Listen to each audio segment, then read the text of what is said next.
Welcome back to the Leader's Perspective podcast, where we engage with triple threat leaders to learn about their lives, careers, and leadership philosophies, and chat with our guests about a hot topic in business or society. As a reminder, a triple threat leader is one who embodies the very best of leadership and who has strong IQ, EQ, and DQ, intelligence quotient, emotional quotient, and decency quotient.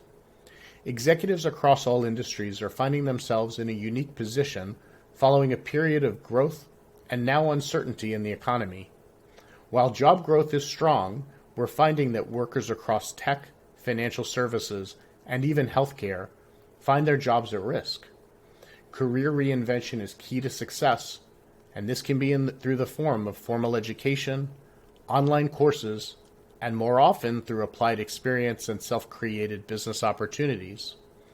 Knowing how to leverage one's skills is as important as having expertise in any one industry or career path. My guest today is the single strongest leader I've had the opportunity to work for in my career, and she is someone who truly embodies triple threat leadership.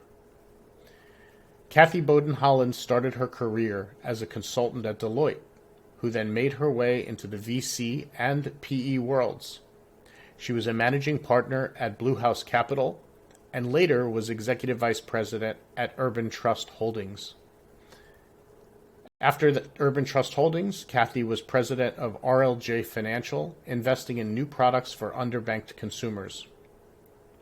Kathy was executive vice president of corporate development for Think Finance, and then executive vice president of bank products, executive vice president of corporate development, and chief risk officer for Elevate Credit. Kathy then shifted into healthcare and education as group president of Adtalem Health, a role where she oversaw nursing, medical, and veterinary schools educating over 40,000 students across the U.S., UK, and the Caribbean. Currently, Kathy is CEO of Consumer Safety Technology, a company which offers products that deter impaired driving. She earned her BA from the University of Pennsylvania, where she played women's basketball for 4 years, and earned her MBA from the UNC Kenan-Flagler Business School. Kathy is an advisory board member of the UNC Center for Business of Health and resides in Denver, Colorado with her husband and 2 children. Welcome to the Leader's Perspective Podcast. Leader's Perspective Podcast, where we talk to triple threat leaders about the people, products, trends, and experiences that influence business. I'm now pleased to introduce your host, Jason Goldberg.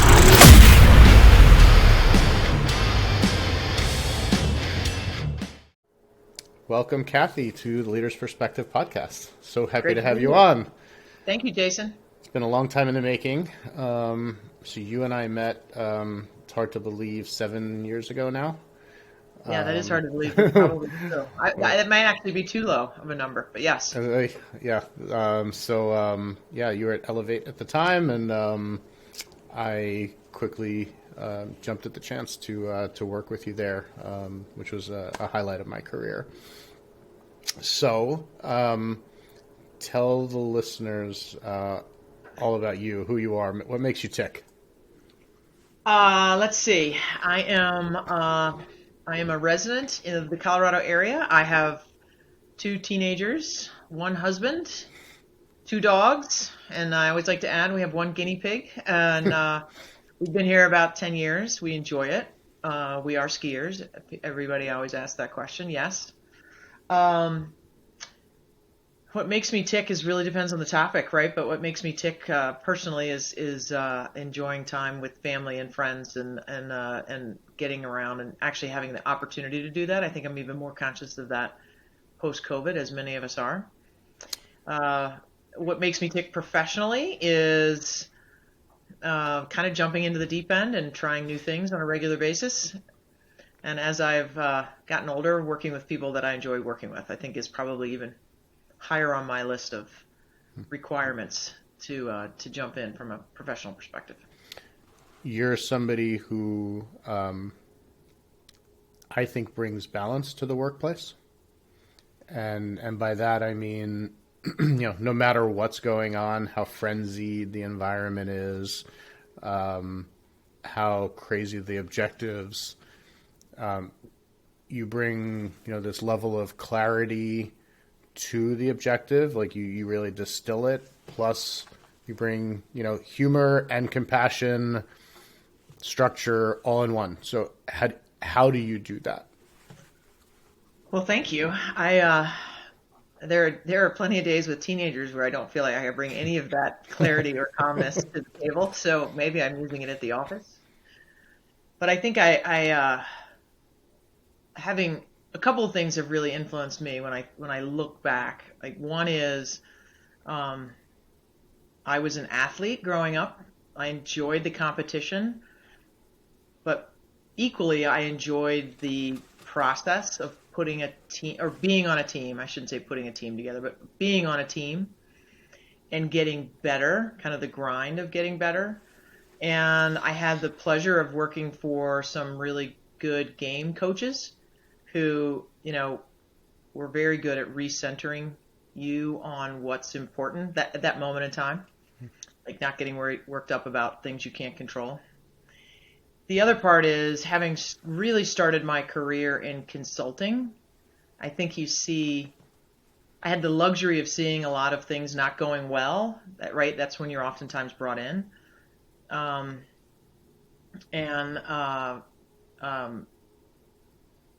Really having the, again, luxury of working for people who were capable of thinking things through, focusing on the things that matter, and keeping your, quote unquote, keeping your eye on the end goal.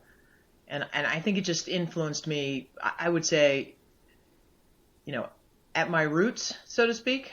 And then I think the other part, which is just a benefit from my perspective, I just grew up in a really great household where, at home it was easy. And so, whatever else was happening in and around the world was just not less important, but you could always get recentered. And I think that's something that all of us have to keep in mind, that whatever we're doing, very, very few of us are, impacting, everybody's going to wake up the next morning. We may not be happy with the outcome, but everybody's going to wake up the next morning, and that's probably the most important part. That's great. So you were CEO of, you're president of a educational institution during COVID. Okay. This was an institution that had nursing schools, medical schools, veterinary, right? Yep. And in the U.S., like dozens of campuses in the U.S., 5 countries, right? Yep. And you had to figure out how to educate healthcare professionals at a time when healthcare professionals were like running away from their fields and couldn't be present, and there was high risk. Yep. I'm guessing probably the most high stakes moment of your career. Yeah, actually, probably the only time it mattered about, like, was everybody going to wake up the next day type of my comment.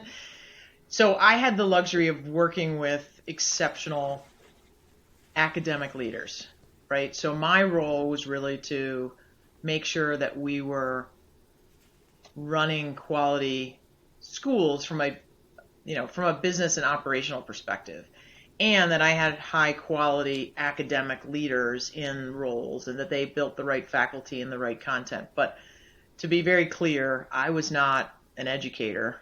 I had the luxury of working with just some fabulous educators, and then in partnership really with people across our organization who were all focused on the same thing. So yeah, we had 28 campuses, 5 countries, 40,000 students.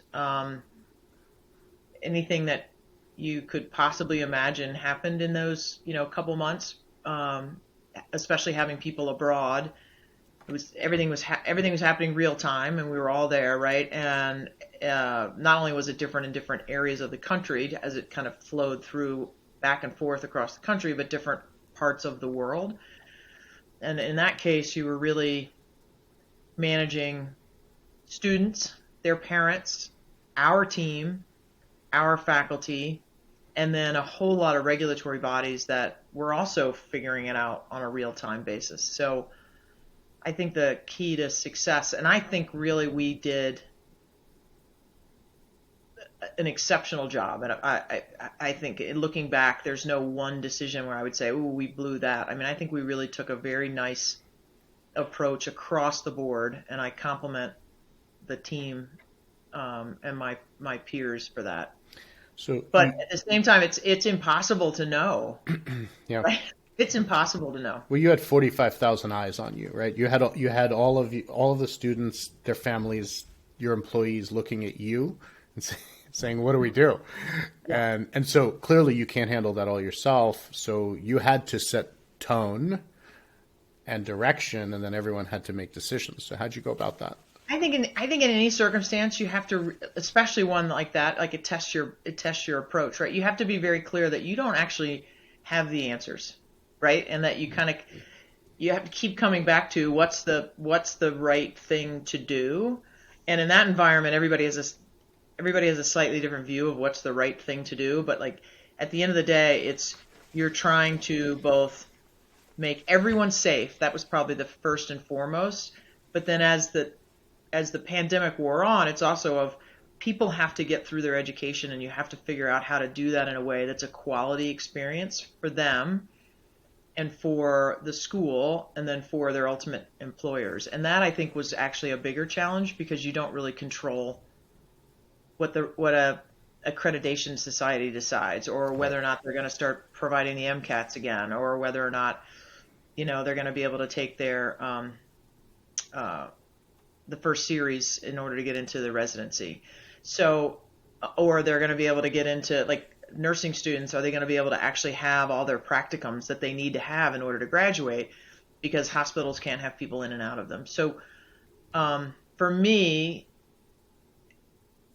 and I wasn't the only one, right? I mean, I was one of a senior team. It was really around hashing it out, but also being very clear that we don't have all the answers. This is how we got to this conclusion or this decision, and this is what we're going to watch to see if that's the right decision. Mm-hmm. So, being as transparent as you possibly can to a broad group. You're going to have lots of people who are not happy with it, but if they can at least understand the process or the conclusion, that's helpful.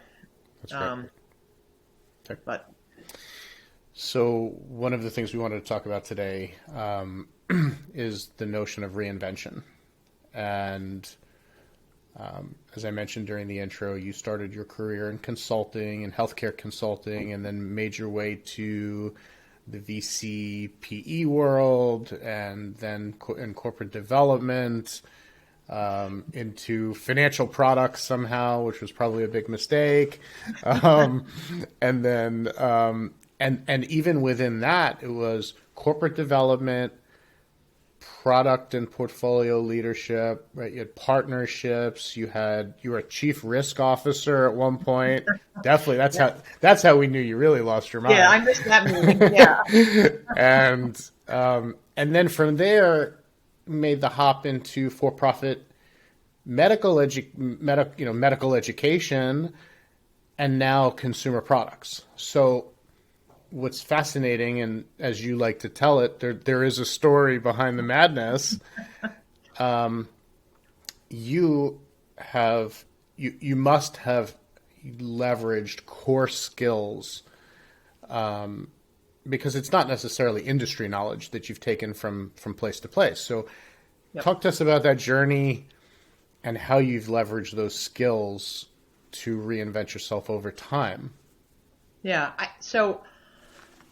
Like I said, I could give it a voiceover. And I actually had somebody tell me one time, "Wow, that's a great story." And I was like, yeah, "Well, only if you hear me tie it all together. It's not really a great story on paper. I mean, it's hard to follow the dots, but a little of it goes back to what I said, what makes me tick, right? I like to jump into the deep end of things and figure them out.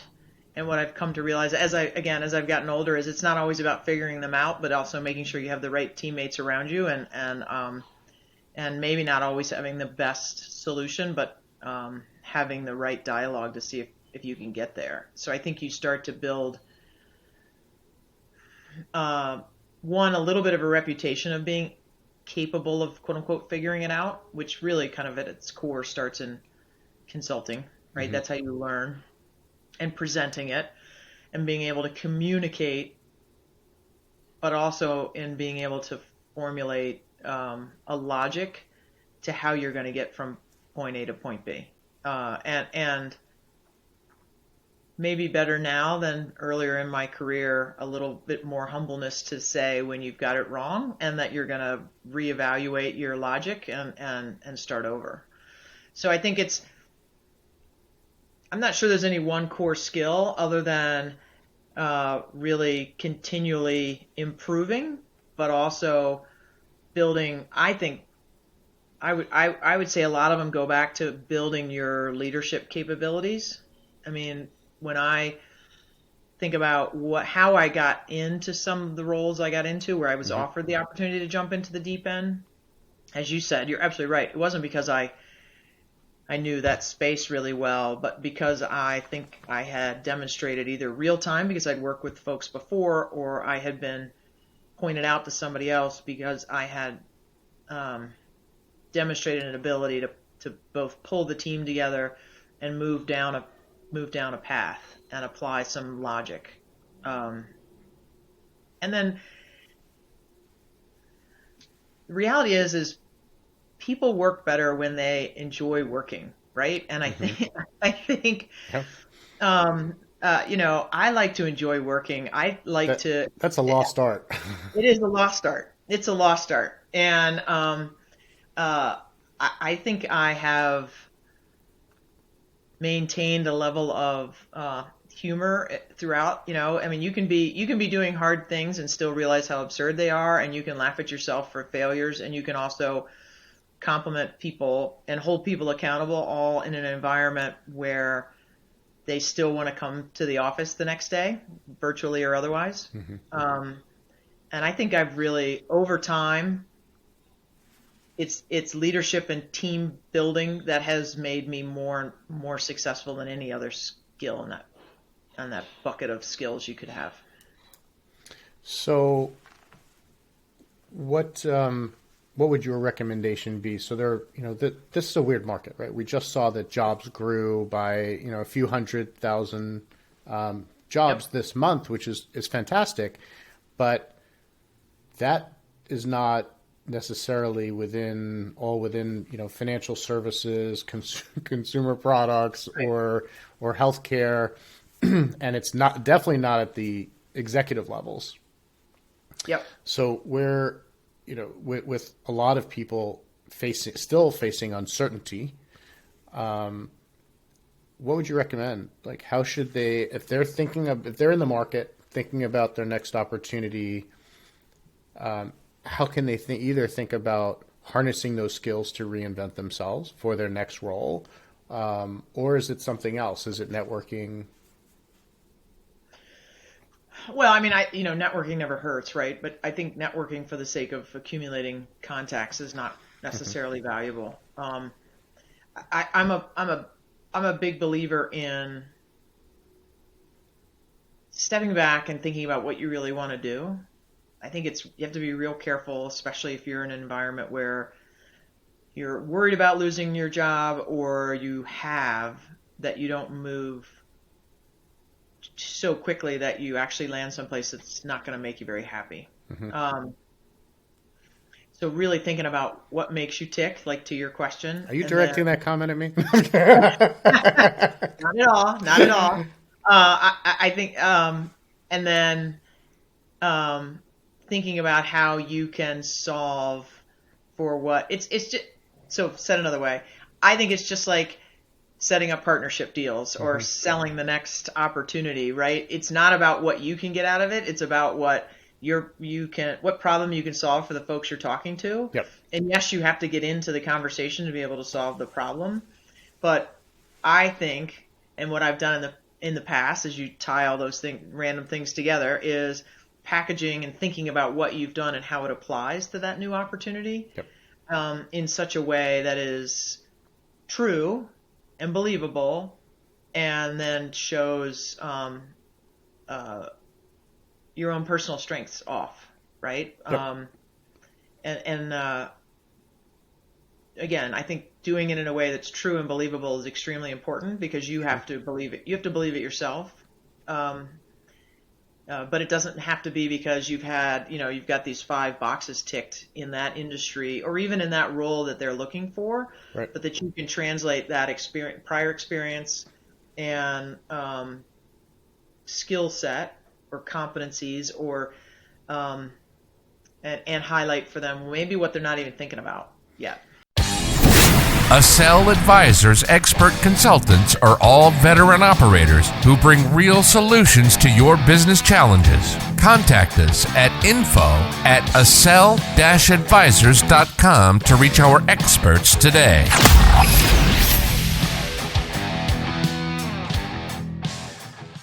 Yeah, so I think that's an awesome point, because one of the things I've seen in my career, and certainly in consulting as I've sold across industries, I remember the first time I was brought in to pitch to a retail client, and my background really was all financial services, and I really needed to take a step back and think about, where does financial services and credit card industry shine, and where does retail perhaps fall short, and how could I highlight those experiences as something that we could use to move across, and you can benefit from my experiences.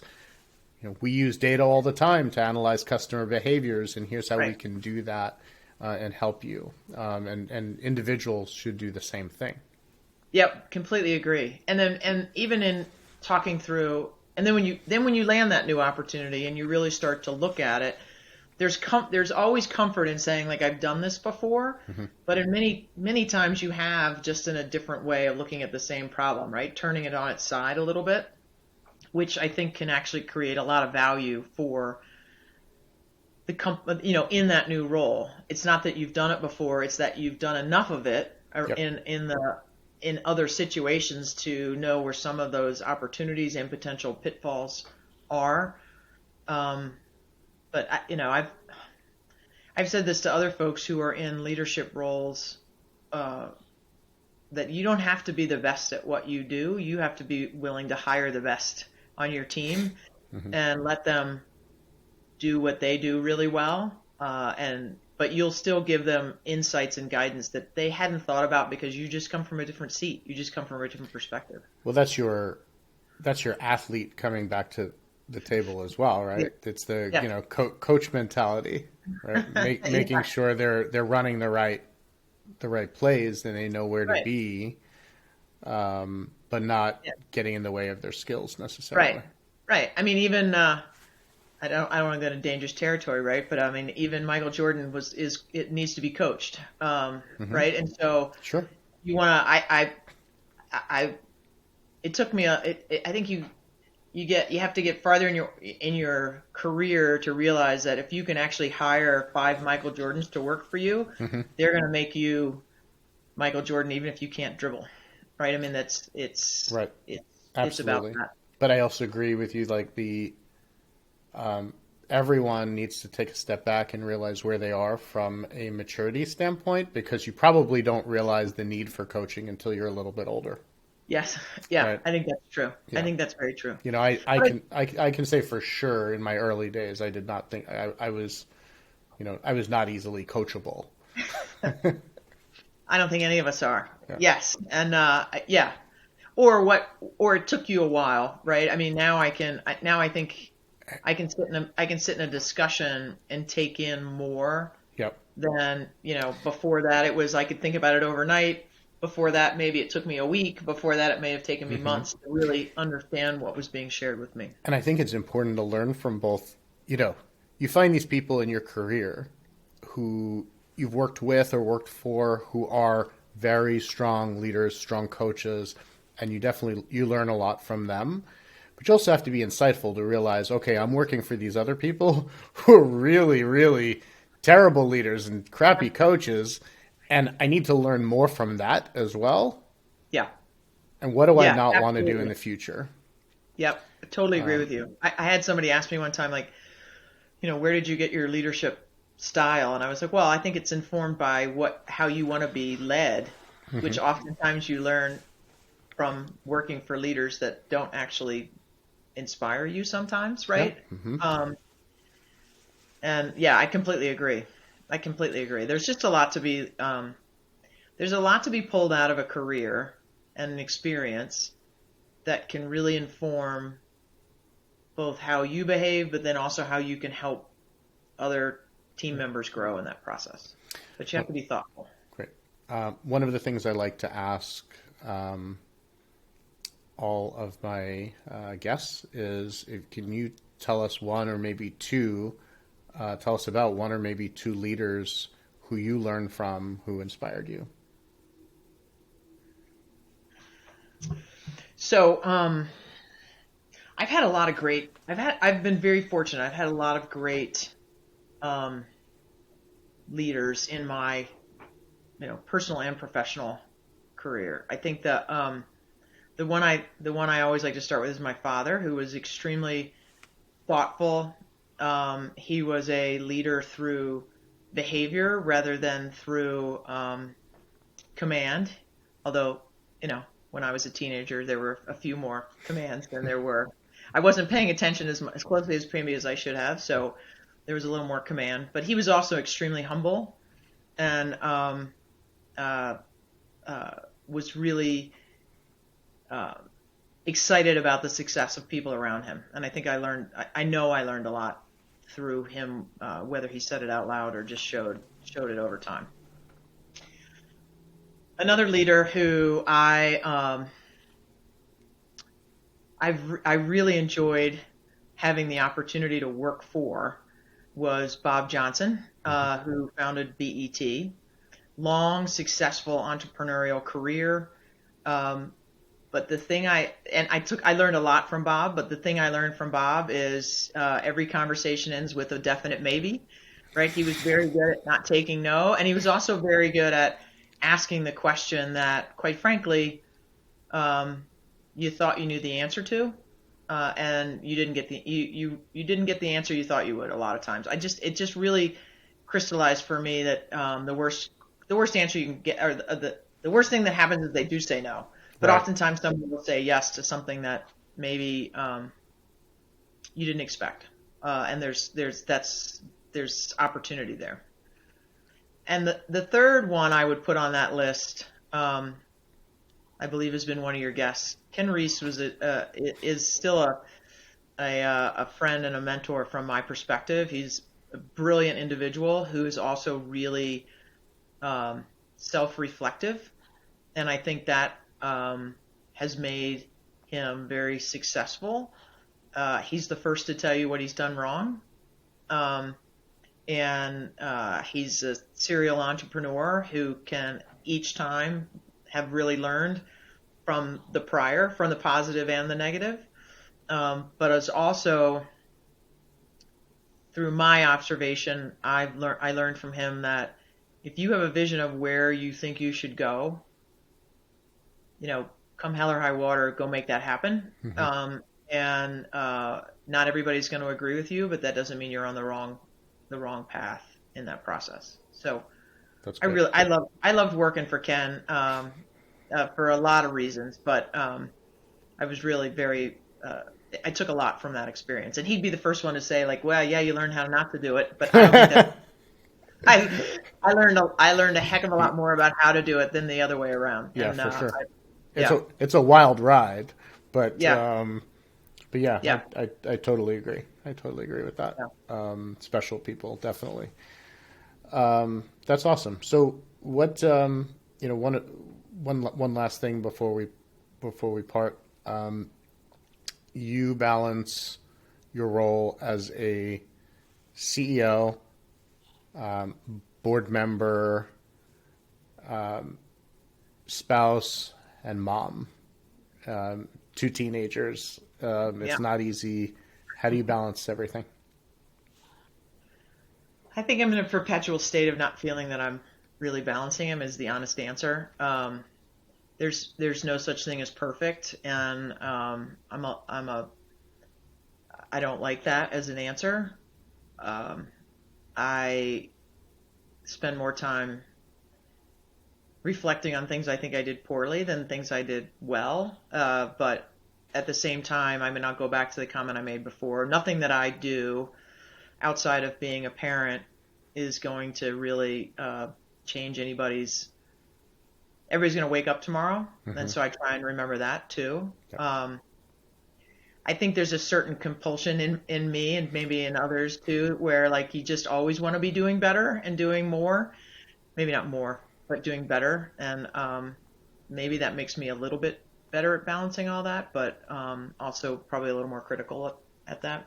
That's great. I think I have to be real careful on what I put first on any one day.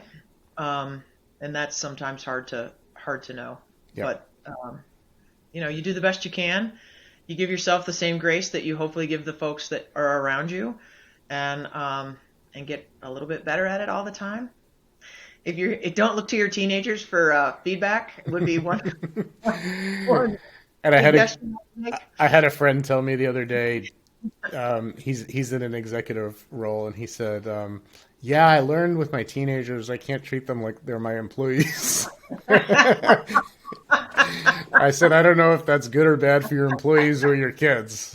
Right. I'm not sure what that says, other than I would agree. But yes, I work for them is right. I think their general perspective, and certainly not the perspective of me or my husband. But, at the same time, it's kind of like, I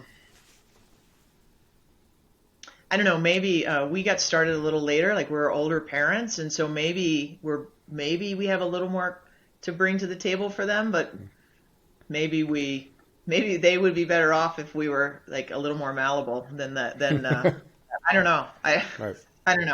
Okay. But the balance is hard, and I think we all have to just be easy on each other. I would go a little bit back to like in the work world, I try to be very clear. I think it's actually one of the good things that came out of COVID, and there are not a lot of them, but when you think about how life has changed, I think it was really healthy for my team to see that they weren't both teenagers then, but that they would walk into my office in the middle of a call just like their kids did, right? And ask me totally ridiculous questions because it seemed important to them at the time. Yep, you're more human. It's the human side, I really definitely. try to at the office to be very clear about, I'm dealing with the same human things that everybody else is. That's great. So. Well, I want to thank you for joining us. As I mentioned earlier, you were an inspiring leader to me, and I think you have a lot to share and a lot to teach others. So thank you so much.